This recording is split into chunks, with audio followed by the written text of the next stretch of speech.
el libro más leído por todas las generaciones, la luz que alumbra tu camino, el alimento que fortalece tu espíritu.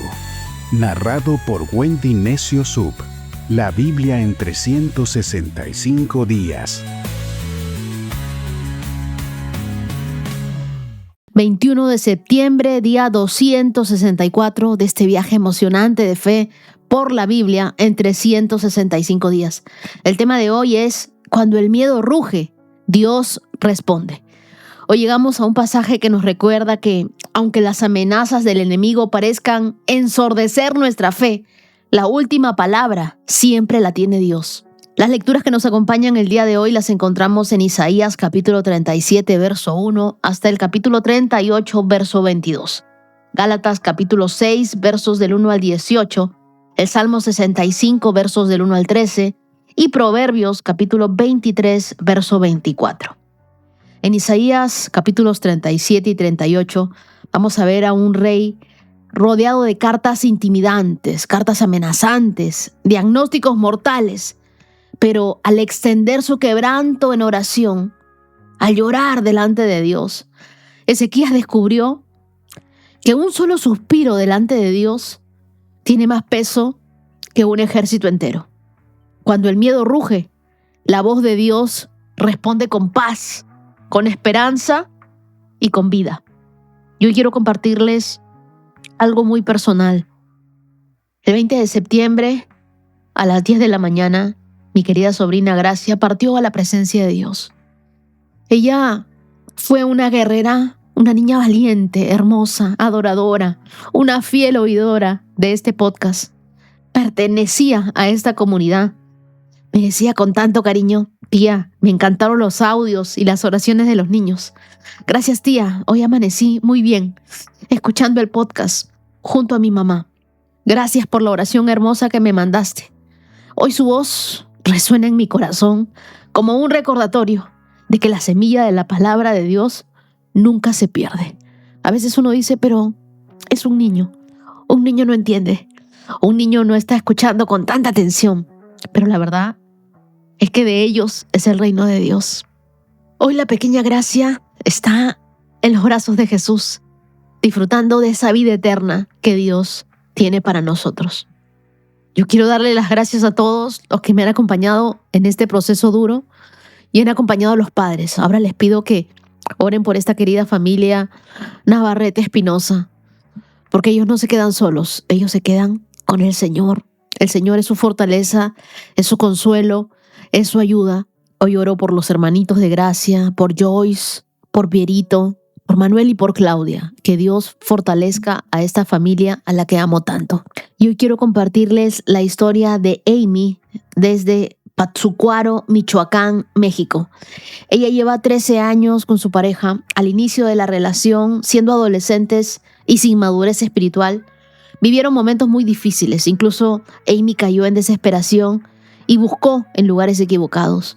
Pero el Señor, en su infinito amor, no la dejó ahí, sino que con el tiempo la trajo a sus brazos y ella pudo conocer al Espíritu Santo.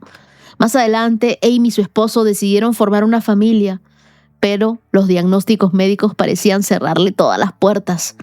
Con el varicocele y la astenospermia, ella con síndrome de ovario poliquístico, resistencia a la insulina e hipotiroidismo, intentaron tratamientos de fertilidad, de inseminación, fecundación in vitro, pero todo fallaba.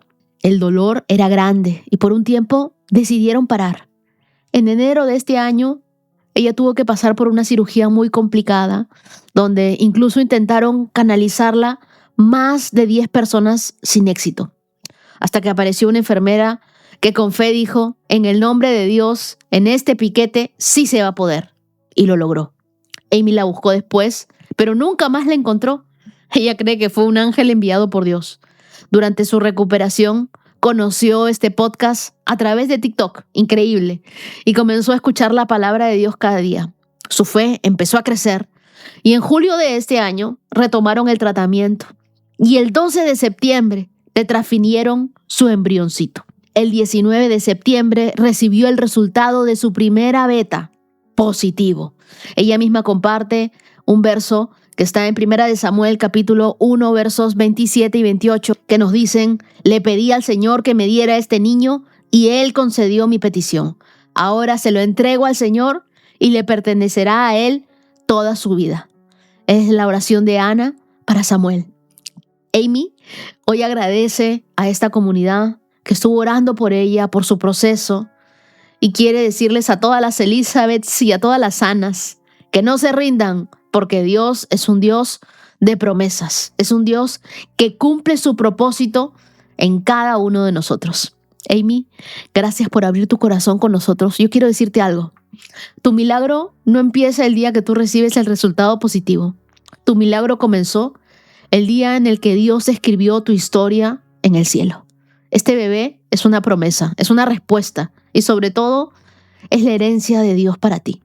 Nosotros como comunidad nos unimos a orar por tu embarazo, creyendo que el Señor guardará tu vida y la de tu hijo hasta verlo nacer y tenerlo en brazos de papá y mamá. Ahora sí, acompáñenme todos a una oración. Señor, gracias, porque cuando el miedo ruge, tú respondes con tu voz y traes calma. Así como defendiste a Jerusalén, así como añadiste vida a Ezequías, sosténnos también a nosotros en medio de nuestras batallas. Hoy mi querida Gracia está contigo, no sufre acá, no pasa dolor, allá ha obtenido su sanidad completa. Gracias por eso, Dios. Fortalece a toda su familia aquí en la tierra. Tenemos esperanza en que en ti somos más que vencedores, en que tu voz es más fuerte que nuestros miedos y que tú respondes y te levantas por cada uno de nosotros. Enséñanos hoy en tu palabra, Dios, y guíanos, Espíritu Santo. Oramos en el nombre de Jesús. Amén. Ahora te invito a tomar tu Biblia, tu lapicero, tu cuaderno, pedirle al Espíritu Santo que te hable, abrocharte los cinturones. Comenzamos. Isaías capítulo 37. Cuando el rey Ezequías oyó el informe, rasgó su ropa, se vistió de tela áspera y entró al templo del Señor. Enseguida envió a Eliaquim, administrador del palacio, a Sebna, secretario de la corte, y a los principales sacerdotes, todos vestidos de tela áspera, a hablar con el profeta Isaías, hijo de Amós. Ellos le dijeron: el rey Ezequías dice, hoy es un día de dificultad, insulto y deshonra. Es como cuando un niño está a punto de nacer, pero la madre no tiene fuerzas para dar a luz. Tal vez el Señor tu Dios haya oído al jefe del Estado Mayor asirio, que fue enviado por el rey para desafiar al Dios viviente, y lo castigue por sus palabras. Te rogamos que ores por los que hemos quedado. Una vez que los funcionarios del rey Ezequías le dieron a Isaías el mensaje del rey, el profeta respondió: díganle a su amo, esto dice el Señor, no te alteres por ese discurso blasfemo que han pronunciado contra mí los mensajeros del rey de Asiria. Escucha, yo mismo actuaré en su contra. El rey recibirá un mensaje de que lo necesitan en su país, así que volverá a su tierra, donde haré que lo maten a filo de espada. Mientras tanto, el jefe del Estado Mayor asirio partió de Jerusalén para consultar al rey de Asiria, quien había salido de Laquis y estaba atacando a Libna. Poco después, el rey Senaquerib recibió la noticia de que el rey Tiraca de Etiopía iba frente de un ejército para luchar contra él. Antes de salir al encuentro de sus agresores, envió mensajeros de regreso a Ezequías en Jerusalén con el siguiente mensaje. Este mensaje está dirigido al rey Ezequías de Judá. No dejes que tu Dios, en quien confías, te engañe con promesas de que Jerusalén no caerá en manos del rey asiria.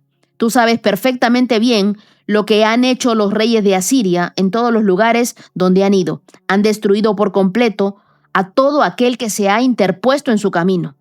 ¿Por qué serías tú la excepción? ¿Acaso los dioses de otras naciones las ha rescatado naciones como Gozán, Harán, Resef y el pueblo de Edén que vivían en Telasar? Mis antecesores los destruyeron a todos. ¿Qué sucedió con el rey de Hamat y el rey de Arfat?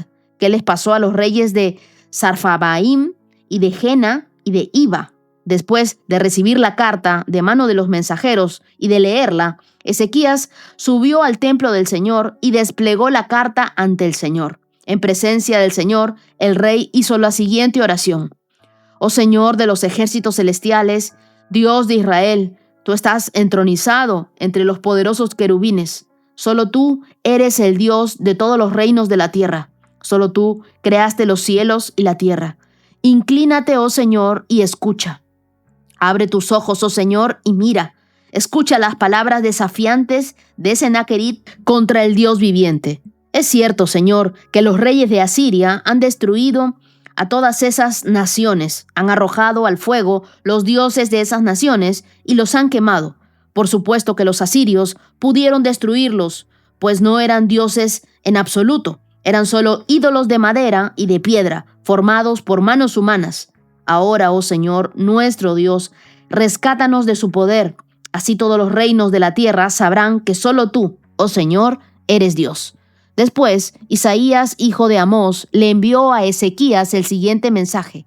Esto dice el Señor, Dios de Israel. Ya que oraste respecto al rey Sennacherib de Asiria, el Señor ha pronunciado estas palabras en su contra. La hija virgen de Sión te desprecia y se ríe de ti. La hija de Jerusalén menea la cabeza con desdén mientras tú huyes. ¿A quién has estado desafiando y ridiculizando? ¿Contra quién levantaste la voz? ¿A quién miraste con ojos tan arrogantes? ¿Fue al Santo de Israel? Por medio de tus mensajeros has desafiado al Señor. Dijiste, con mis numerosos carros de guerra conquisté las montañas más altas, sí, las cimas más remotas del Líbano. Corté sus cedros más altos y sus mejores cipreses. Alcancé sus rincones más lejanos y exploré sus bosques más espesos. Cavé pozos en muchas tierras extranjeras y me refresqué con sus aguas. Con la planta de mi pie detuve todos los ríos de Egipto. Pero, ¿acaso no has oído? Yo lo decidí hace mucho tiempo, hace mucho que lo planifiqué y ahora lo llevo a cabo. Yo determiné que tú aplastarás ciudades fortificadas y las redujeras a un montón de escombros. Por eso sus habitantes tienen tan poco poder y están tan asustados y confundidos. Son tan débiles como la hierba, tan fáciles de pisotear como tiernos brotes verdes. Son como hierba que sale en el techo de una casa, que se quema antes de poder crecer alta y lozana. Pero a ti te conozco bien, sé dónde te encuentras, y cuando entras y sales, conozco la forma en que desataste tu furia contra mí.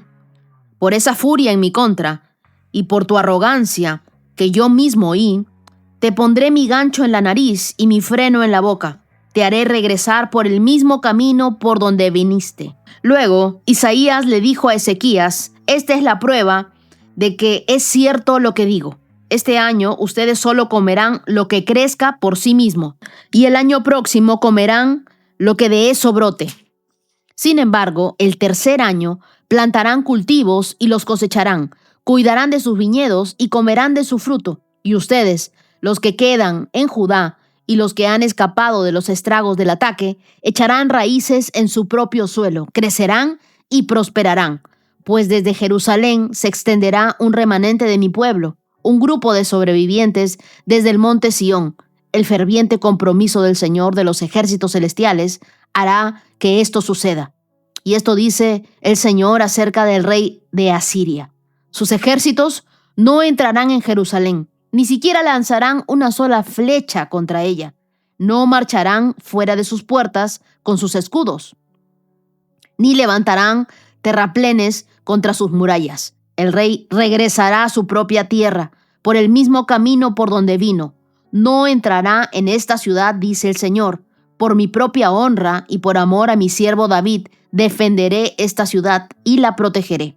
Esa noche, el ángel del Señor fue al campamento asirio y mató a 185,000 soldados. Cuando los asirios, que sobrevivieron, se despertaron a la mañana siguiente, encontraron cadáveres por todas partes. Entonces, Sennacherib, rey de Asiria, levantó campamento y regresó a su propia tierra. Volvió a Nínive, la capital del reino, y allí se quedó. Cierto día, mientras rendía culto en el templo de su dios Nisroch, sus hijos Adramelech y Sarecer lo mataron a espada. Luego escaparon a la tierra de Ararat, y otro de sus hijos, Esar-Hadón, lo sucedió en el trono de Asiria. Isaías capítulo 38. Por ese tiempo, Ezequías se enfermó gravemente. Y el profeta Isaías, hijo de Amós, fue a visitarlo. Le dijo al rey el siguiente mensaje: esto dice el Señor, pon tus asuntos en orden porque vas a morir. No te recuperarás de esta enfermedad. Cuando Ezequías oyó el mensaje, volvió su rostro hacia la pared y oró al Señor: acuérdate, oh Señor, que siempre te he sido fiel y te he servido con singular determinación, haciendo siempre lo que te agrada. Y el rey se echó a llorar amargamente. Luego Isaías recibió este mensaje de parte del Señor: regresa y dile a Ezequías, esto dice el Señor, Dios de tu antepasado David, he oído tu oración y he visto tus lágrimas. Te añadiré 15 años más de vida y te rescataré del rey de Asiria junto con esta ciudad. Así es, defenderé esta ciudad. Esta es la señal del Señor para demostrar que cumplirá lo que ha prometido. Haré retroceder 10 gradas la sombra del sol en el reloj solar de Acaz. Así que la sombra se movió 10 gradas hacia atrás en el reloj solar. Cuando el rey Ezequías se recuperó, escribió el siguiente poema. Yo dije, en la flor de mi vida, ¿tengo que entrar en un lugar de muertos? ¿Acaso seré privado del resto de mis años?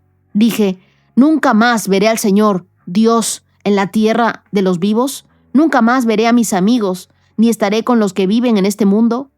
Se me voló la vida, como la carpa de un pastor en medio de una tormenta. Fue cortada como un tejedor corta la tela del telar. De repente, mi vida se había acabado. Esperé con paciencia toda la noche, pero me sentía como si unos leones me estuvieran despedazando. De repente mi vida se había acabado. En mi delirio, gorjeaba como una golondrina o una grulla y después gemía como una paloma torcaza. Se me cansaban los ojos de mirar al cielo en busca de ayuda. Estoy en apuro, Señor, ayúdame. Pero, ¿qué podía decir? Pues Él mismo envió esta enfermedad. Ahora caminaré con humildad durante el resto de mis años, a causa de esta angustia que he sentido. Señor, tu disciplina es buena, porque me lleva a la vida y a la salud. Tú restauras mi salud y me permites vivir. Sí, esta angustia ha sido buena para mí, porque me ha rescatado de la muerte y has perdonado todos mis pecados. Pues los muertos no pueden alabarte, no pueden levantar la voz en alabanza. Los que bajan a la tumba ya no pueden esperar en tu fidelidad. Solo los vivos pueden alabarte como lo hago yo hoy. Cada generación le habla de tu fidelidad a la siguiente. Imagínense, el Señor está dispuesto a sanarme. Cantaré sus alabanzas con instrumentos todos los días de mi vida en el templo del Señor. Isaías les había dicho a los siervos de Ezequías: preparen un ungüento de higos y úntenlo sobre la llaga, y Ezequías se recuperará.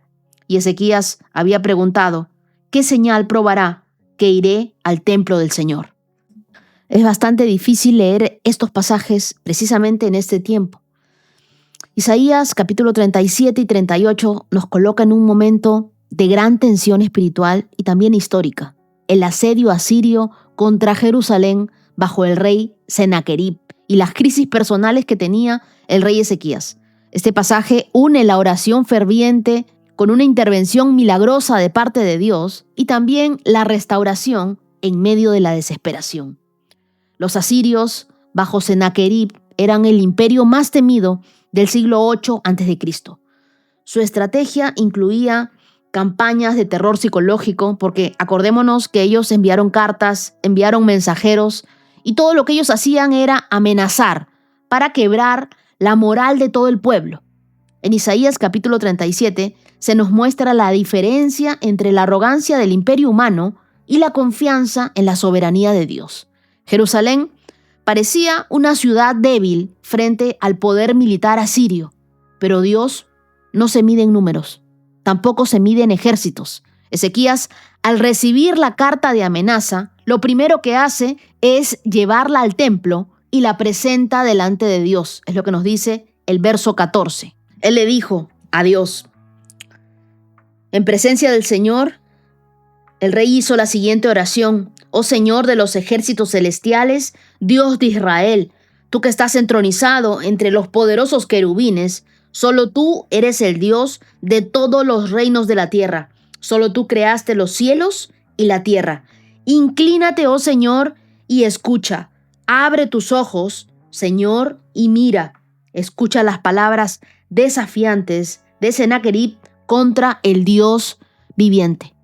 Este gesto tiene un gran peso, porque normalmente cuando uno recibe una amenaza, un diagnóstico, una noticia devastadora, lo primero que hace es derrumbarse, buscar a quién contarle. Pero ¿qué fue lo que hizo Ezequías?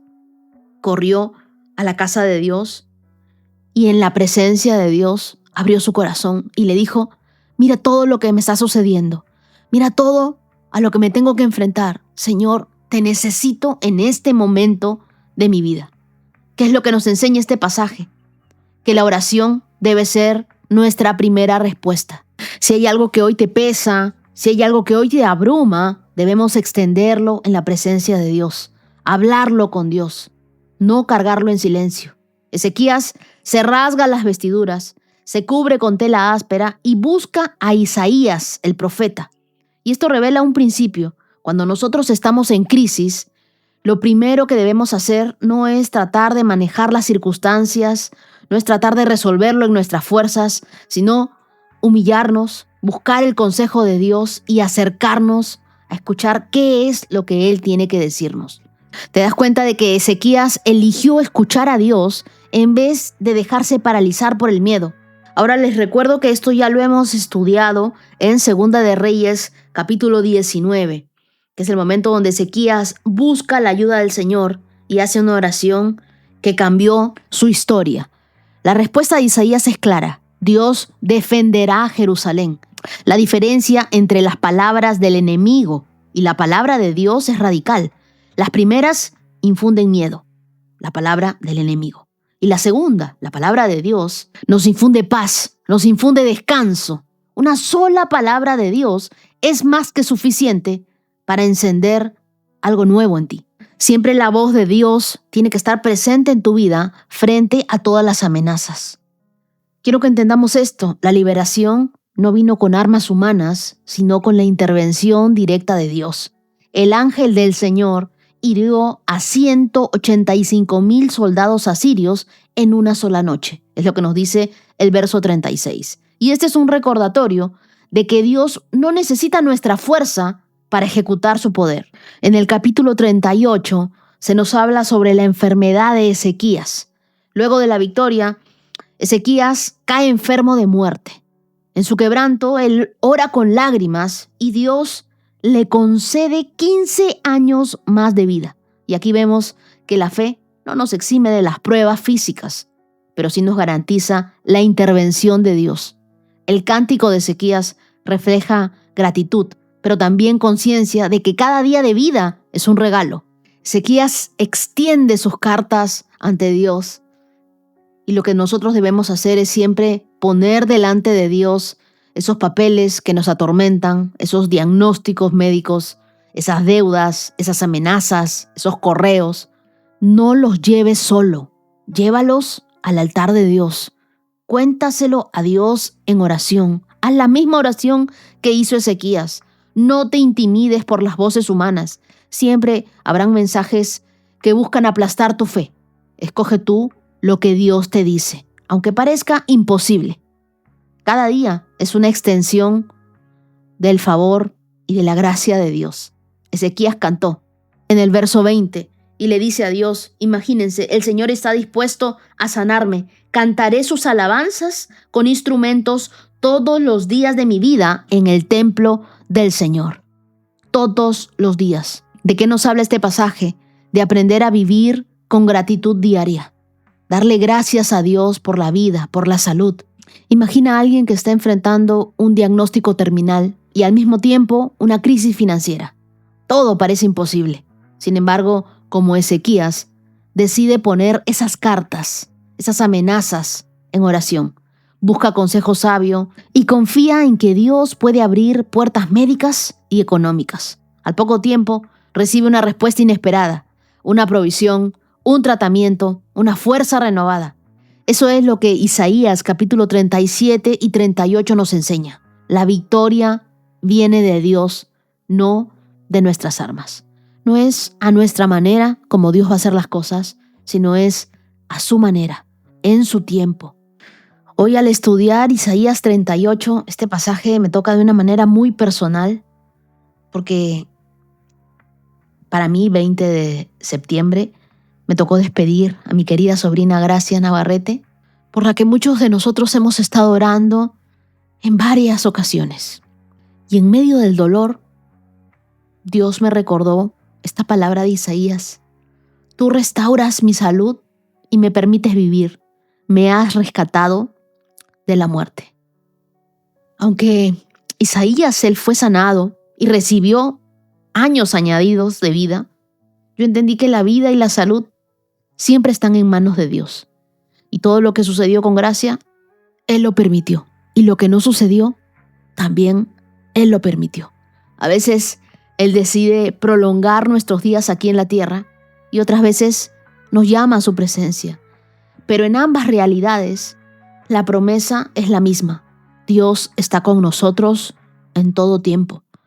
El verdadero milagro no es que la vida se alargue, sino que Dios camine contigo mientras dure tu vida. Eso me sostiene a mí el día de hoy. En este capítulo nosotros vemos que lo importante no es cuántos años vivimos, sino cómo reconocemos que cada día es un regalo de Dios para nosotros. Romanos capítulo 14, verso 8 dice: si vivimos es para honrar al Señor, y si morimos es para honrar al Señor. Entonces, tanto si vivimos como si morimos, pertenecemos al Señor. Este verso me recuerda que la vida no se mide solo en años, sino en a quién pertenecemos. La verdadera seguridad no está en el diagnóstico de un médico ni en la duración de nuestros días, sino en saber que en todo momento tú y yo le pertenecemos a Dios. Somos del Señor. Nuestra esperanza no está en lo que perdemos o en lo que conservamos, sino en aquel que nunca nos deja. Esta es la certeza que me sostiene hoy. Ezequías le presentó su quebranto, su dolor a Dios. Él lloró delante de Dios. Y llorar no es debilidad, muchas veces es adoración, es abrirle el corazón a Dios. Y Dios respondió con vida añadida. Él tiene siempre la última palabra sobre nuestra historia. Vivamos agradecidos con cada día que Dios nos concede. Acompáñame en una oración. Señor, hoy traemos nuestras cartas, nuestras amenazas, nuestros diagnósticos, todas esas cosas que nos quieren robar la paz, así como Ezequías, y las extendemos delante de ti en oración. Danos fe para escuchar tu voz más fuerte que la del miedo. Añade años de vida, de esperanza, de propósito en nuestro caminar. Que cada día que nos regales sea vivido con gratitud y con adoración. Te lo pido, Dios, en el nombre de Jesús. Amén. Gálatas capítulo 6, verso 1, y hoy terminamos este libro. Amados hermanos, si otro creyente está dominado por algún pecado, ustedes que son espirituales deberían ayudarlo a volver al camino recto con ternura y humildad. Y tengan mucho cuidado de no caer ustedes en la misma tentación.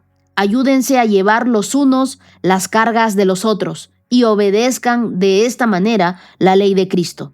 Si te crees demasiado importante para ayudar a alguien, solo te engañas a ti mismo. No eres tan importante. Presta mucha atención a tu propio trabajo, porque entonces obtendrás la satisfacción de haber hecho bien tu labor y no tendrás que compararte con nadie, pues cada uno es responsable de su propia conducta. Los que reciben enseñanza de la palabra de Dios deberían proveer a las necesidades de sus maestros, compartiendo todas las cosas buenas con ellos. No se dejen engañar, nadie puede burlarse de la justicia de Dios. Siempre se cosecha lo que se siembra. Los que viven solo para satisfacer los deseos de su propia naturaleza pecaminosa cosecharán de esa naturaleza destrucción y muerte. Pero los que viven para agradar al Espíritu, del Espíritu cosecharán vida eterna. Así que no nos cansemos de hacer el bien, a su debido tiempo cosecharemos numerosas bendiciones si no nos damos por vencidos. Por lo tanto, Siempre que tengamos la oportunidad, hagamos el bien a todos, en especial a los de la familia de la fe. Fíjense que uso letras grandes para escribirles de mi propio puño y letra estas últimas palabras. Los que tratan de obligarlos a circuncidarse lo hacen para quedar bien con otros. No quieren ser perseguidos por enseñar que solo la cruz de Cristo salva. Ni siquiera los que luchan a favor de la circuncisión cumplen toda la ley.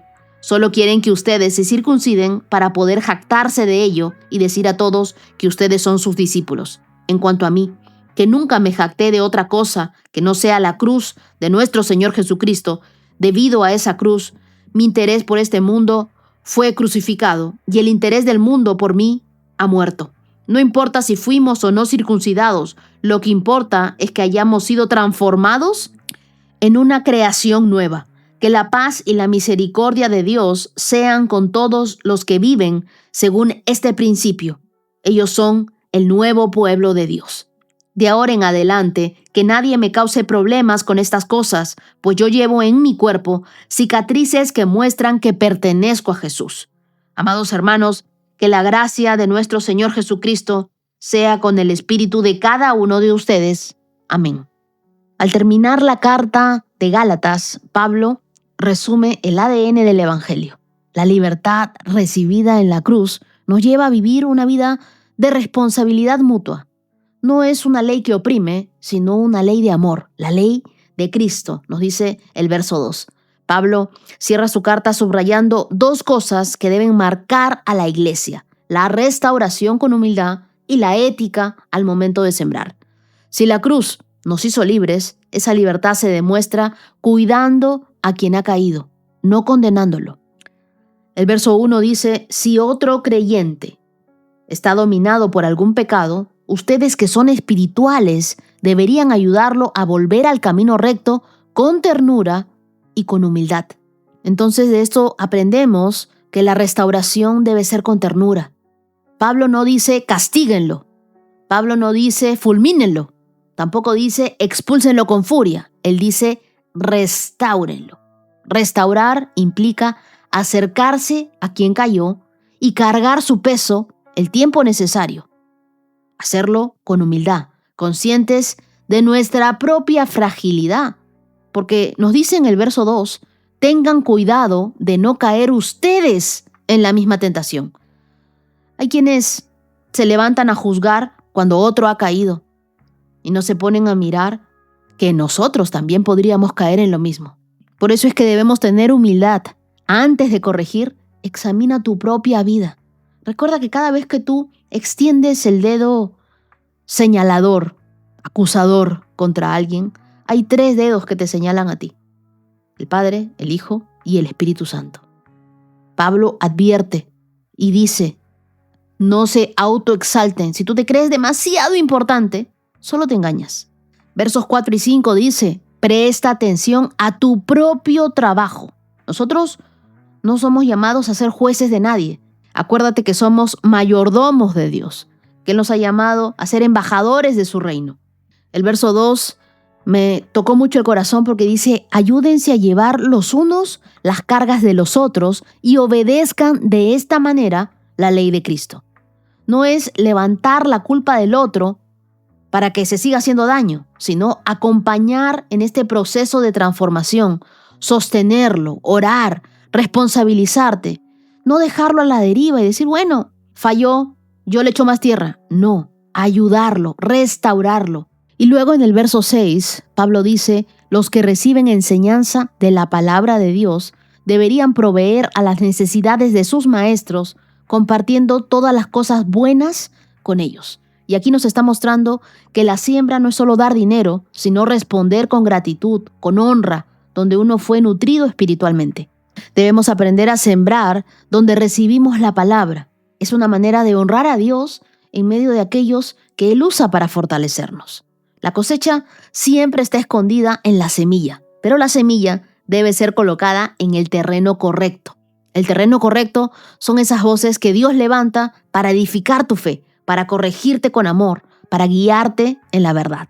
Así que este verso es una invitación a preguntarnos, ¿estoy compartiendo mis cosas buenas, mi tiempo, mis recursos, mi gratitud, mi servicio, en el mismo lugar donde mi espíritu está siendo alimentado, Pablo inmediatamente sigue con el principio y dice, siempre se cosecha lo que se siembra.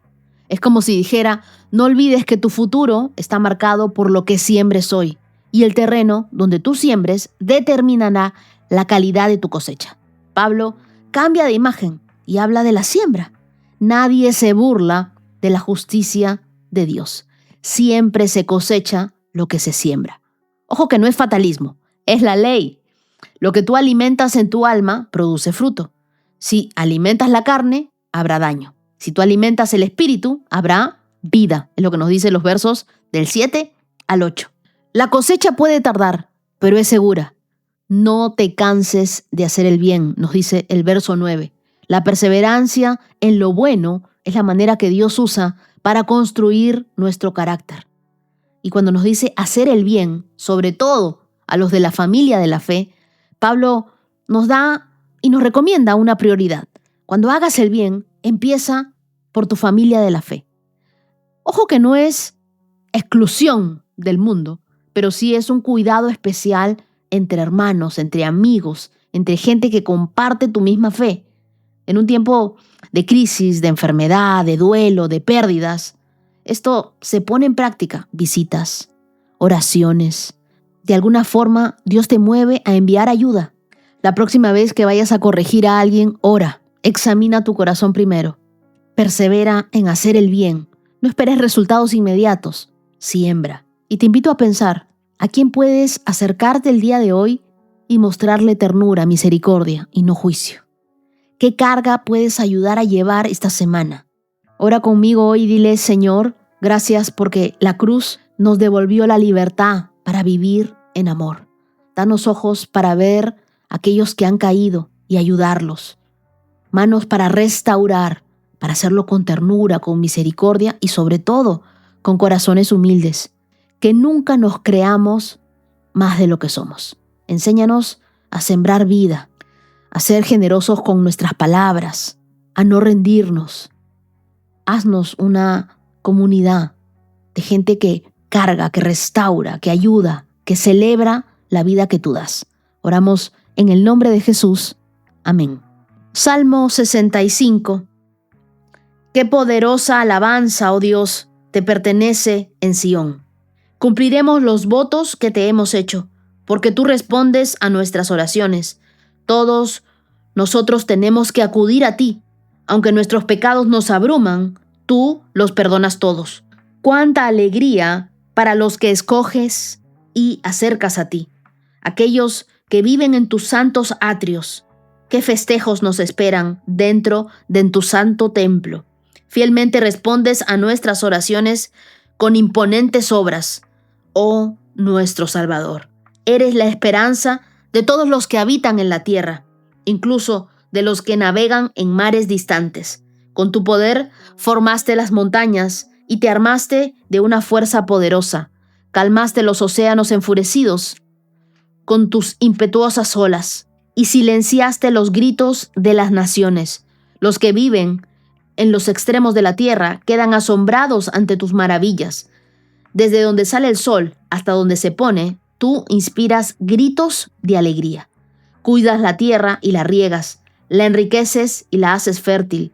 El río de Dios tiene agua en abundancia, proporciona una exuberante cosecha de grano, porque así ordenaste que fuera. Con lluvias empapas la tierra arada, disuelves los terrones y nivelas los surcos, ablandas la tierra con aguaceros y bendices sus abundantes cultivos. Coronas el año con una copiosa cosecha. Hasta los senderos más pisoteados desbordan de abundancia. Las praderas del desierto se convierten en buenos pastizales y las laderas de las colinas florecen de alegría. Los prados se visten con rebaños de ovejas y los valles están alfombrados con grano. Todos gritan y cantan de alegría. En los versos del 1 al 4 del Salmo 65 vemos que aunque nuestros pecados nos abruman, tú los perdonas todos. Y aquí la gracia brilla. No llegamos a Dios porque estemos limpios, sino porque Él nos limpia. El pecado pesa, pero el perdón nos levanta, nos restaura. Cada vez que tú te acercas a orar, quiero que recuerdes que tu acceso no depende de tu perfección, tampoco de tu pasado, sino del perdón de Dios. El peso del pecado nos puede hundir, pero el perdón de Dios es el que nos impulsa hacia adelante y lo hace con propósito. En los versos del 5 al 8, Dios calma mares embravecidos y también silencia los gritos de las naciones. En tiempos donde las noticias nos llenan de incertidumbre, este verso nos recuerda el mismo poder que gobierna las olas, gobierna tu historia. Cuando todo parece fuera de control, la crisis política, el diagnóstico médico, un problema familiar, quiero que recuerdes que Dios tiene autoridad sobre todo lo que grita y sobre todo lo que amenaza. Así que este capítulo 65 del Salmo está muy ligado con lo que acabamos de leer hoy de Isaías en el capítulo 38. Cuando el mundo ruge, no olvides que la voz de Dios siempre tiene la última palabra. En los versos del 9 al 13, el Salmo describe con detalle cómo Dios cuida la tierra, la riega, la ablanda, la nivela y la hace florecer. El verso 11 dice, coronas el año con una copiosa cosecha. Ojo que esto no es solo sustento, es abundancia que desborda hasta los senderos más pisoteados. Así como el campo necesita lluvia, nuestra vida necesita la presencia de Dios. Si tú dejas que su palabra sea la que empape tu vida, incluso las áreas más áridas florecerán. La abundancia no es tener más, es vivir sabiendo que nada te falta, porque tú lo tienes a Él. En la oración siempre empieza reconociendo su perdón antes que tu necesidad. En la vida diaria, confía en la soberanía de Dios en medio de las tormentas. No te ahogues con el ruido del mundo. En tu familia, reconoce de dónde viene la provisión y celebra la fidelidad de Dios. Y en tu interior, identifica todo terreno seco, todo terreno árido. En tu vida, quizá tu ánimo, tu fe, la visión. Bueno, preséntaselos a Dios para que Él los riegue con su Santo Espíritu. Ora conmigo hoy y dile, Señor, gracias porque calmas mis tormentas, riegas mi vida, perdonas mis pecados.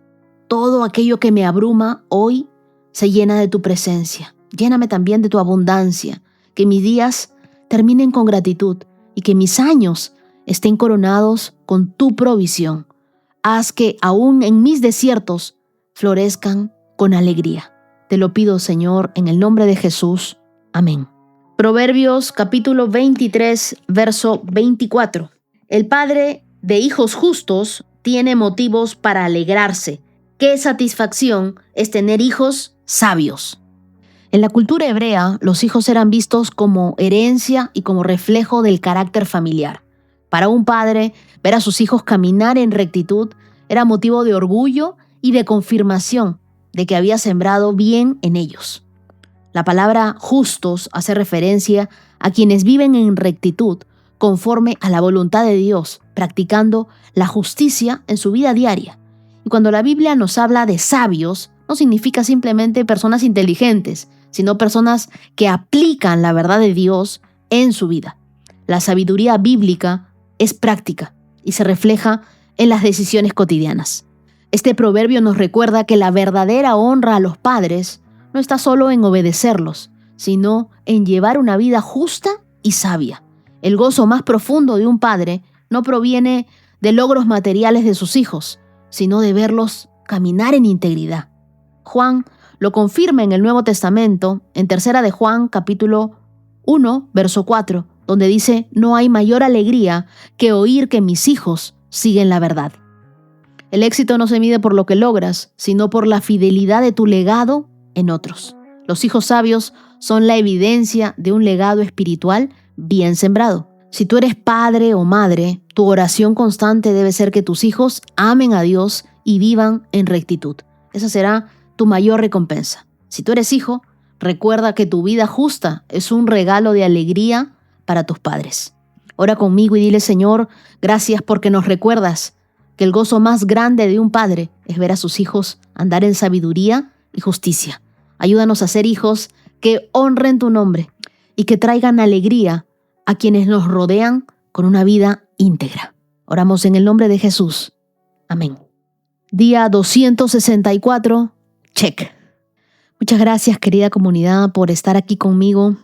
Hoy no ha sido un día muy animoso para mí, pero acá continúo en pie. Yo creo que ahora ustedes para mí no son solo una comunidad de gente que escucha, sino nos hemos vuelto familia. Gracias por sus mensajes, por su apoyo, por sus oraciones. Gracias a cada niño que oró por gracia. Muchas gracias. Y quiero agradecer también a los corazones generosos de esta comunidad, a Besabel Rodríguez, a Sandra Garay Preciado. Un saludo muy especial a mi querida Marina Guevara y también muchísimas gracias a Lisette Rodríguez. Y quiero regalarles a ustedes, queridas, Ruth capítulo 2, verso 12, que dice que el Señor Dios de Israel, bajo cuyas alas viniste a refugiarte, te recompense abundantemente por lo que hiciste. Yo espero una recompensa abundante para ustedes y ya saben que las tengo presente en mis oraciones. Y quiero felicitar a los que hoy, 21 de septiembre, están cumpliendo años. Feliz cumpleaños a Regina Santos desde Tamaulipas. Que pases un lindo día. Te regalo Jeremías capítulo 29, verso 11. Que Dios te siga sorprendiendo. Un abrazo también muy especial para Tabo en Panamá. Tu esposa que te ama profundamente le pide a Dios que te llene de fe, de fidelidad, para seguir caminando juntos en su palabra. Que cada día tú veas nuevas bendiciones para tu familia. Quiero regalarte Deuteronomio capítulo 31, verso 8. Feliz cumpleaños para Irisdelka Otañez en Filadelfia, Pensilvania.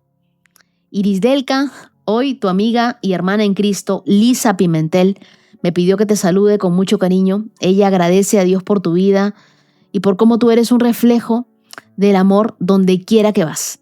Oro para que este nuevo año tú disfrutes de esa cercanía con Dios, de su amor, de una forma increíble, que Dios te regale salud, paz y muchos sueños cumplidos. Quiero regalarte Números capítulo 6, versos del 24 al 26. Feliz cumpleaños para Marinés Perdomo. Que Dios bendiga tu emprendimiento junto con tu esposo y tus 2 hijos. Que cada año sea guiado por la mano y por el favor de Dios. Te regalo el Salmo 90, verso 17. Hoy también quiero enviar un abrazo grande para Cami. Gracias por acompañarme desde marzo. Me emociona saber que este tiempo en la palabra de Dios te ha acercado más a su corazón. Oro para que este nuevo año Dios te llene de paz, de fortaleza y de ganas de seguir creciendo en la fe. Te regalo el Salmo 119, verso 105. Feliz cumpleaños también para Gladys Silva en Bogotá, Colombia. Gladys, gracias por caminar a mi lado desde el día 1 en este reto. Tú eres una mujer valiente, muy especial. Quiero regalarte Efesios 3:20. Que Dios te siga sorprendiendo. Feliz cumpleaños para Maritza Zúñiga Molano. Tu hija Alejandra desea con todo el corazón que este nuevo año sea un renacer en ti. Un tiempo lleno de salud, de nuevas fuerzas. Que Dios renueve tu espíritu, te dé paz en medio del proceso que enfrentas. Y quiero regalarte Isaías capítulo 40, verso 29. Que esta promesa sea de aliento para ti. Hoy también celebro la vida de Valerie Enríquez desde Pasto, Colombia. Agradezco a Dios por tu vida y por este nuevo año que Él te regala.